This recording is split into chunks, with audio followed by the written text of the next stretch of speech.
This is the story of David's wrinkle in time life experience and other funny events.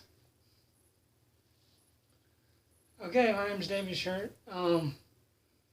Giving some history on the ether movement of the late 80s in Valdosta, Georgia.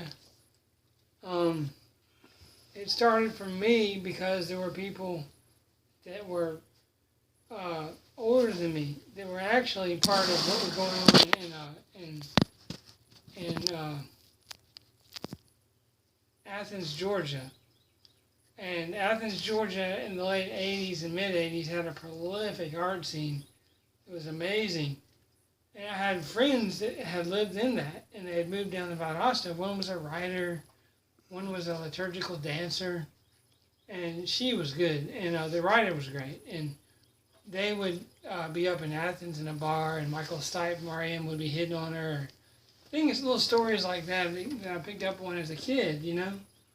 And there's some kind of something to it, you know, some kind of, I don't know what you call it, maybe soul, I don't know, something to that of talking to those people, and they lived in this house off William Street with a giant oak, and, you know, so it was really great. And that kind of like was going on somewhat at the same time here. You could call it college music was starting, you know, and great music like Def Leppard had some music out. But anyway, so all these art students and all these really creative people just started flowing, and all these places were opening up. You could go hear the greatest music ever. You could hear at Jeff's Restaurant by the college, and it was just amazing. I was young. I was too young to get in, but they liked me, so they let me in all the bars and all the restaurants, and it was just this awesome, amazing movement, and some of the best music I've ever heard came from that time.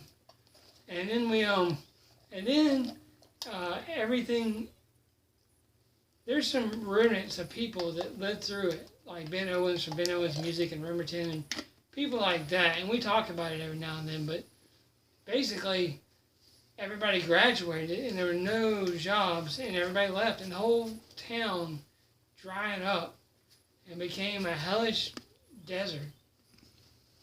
The only music that was good was more